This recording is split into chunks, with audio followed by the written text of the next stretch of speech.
Potrebno je poudariti, da v včerajšnji seji skoraj nista postali realnost, saj se je šele po debeli uri po uradnem začetku zbralo dovolj svetnikov, da so bili sklepčni in sejo vendarle zaključili konstruktivno. Prepogosto število sej je zaradi tega, ker enostavno predolgo trajajo in potem so nesklepčni zaradi teh istih ljudi, ki so se raztegnili in potem pridemo do teh čudnih zgodb. Včasih pač eni ne razumejo, na nek čuden način se igrajo z odločitvami za mesto Maribor in potem pride, od česa pride.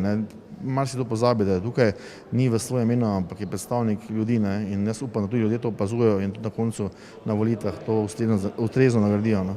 Svetniki so najprej brez glasu proti potrdili investicijski program za finalizacijo severnega in južnega podtribunja Ljudskega vrta.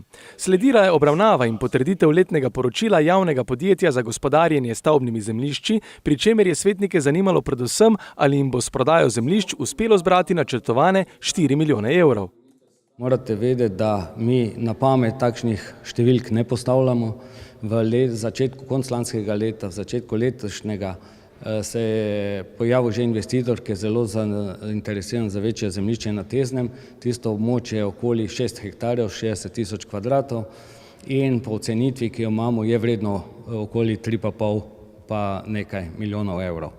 Vse ostalo so ostale prodaje, ki jih imamo v letošnjem letu planiranje. Seveda, počasi lokacij in zemljišč zmanjkuje. Svetnica Desusa Stanka Naterer je spomnila tudi na neprimerno zaračunavanje parkirnine v garažni hiši UKC-ja, od katere se v občinsko blagajno steka občutno premalo denarja. Grmek je za rešitev te problematike obljubil spremembo odloka. V novem odloku je ta garažna hiša seveda obremenjena več. Dejstvo je, da je odlok stari in takrat pravzaprav skoraj nismo poznali še garažnih hiš.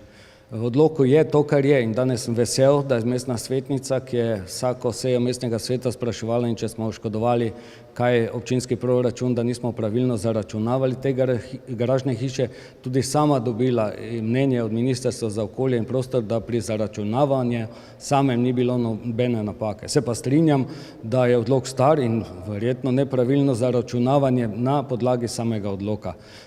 Novi odlok predvideva boljše zaračunavanje, več pobiranja iz tega naslova, s tem pa ne bomo pripomogli k nižji ceni parkirnine, to je jasno. Sledila je točka o spremembah in dopolnitvah poslovnika mestnega sveta, kjer poglavitno spremembo predstavlja možnost soodločanja občanov pri sprejemanju proračuna. Sicer pa so svetniki imeli še druge predloge. Člani KVIAZ-a morali vseeno, kadar se glasuje v zvezi z njihovimi osebnimi ambicijami, odstopiti od glasovanja. Tukaj gre vseeno za neko moralno-etično stališče. Druga zadeva, ki pa je in je zelo moteča, da na pobude in vprašanja dobimo odgovore šele tik pred naslednjo sejo, se pravi dan pred naslednjo sejo, in potem ti je onemogočeno nekako preverjanje stvari ali pa pridobitve dodatnih pojasnil. Svetniki so včeraj potrdili tudi uvedbo promocijske takse, ki jo občinam nalaga novi zakon o spodbujanju razvoja turizma in ki bo prihodek slovenske turistične organizacije. Znesek znaša 32 centov pri vsaki nočitvi v mestu. Odbor za gospodarstvo je pri tem zahteval, da mestna uprava zagotovi, da bo slovenska turistična organizacija pri svojih promocijah Slovenije proporcionalno, glede na zbran denar iz Maribora, porabila za promocijo našega mesta v tujini.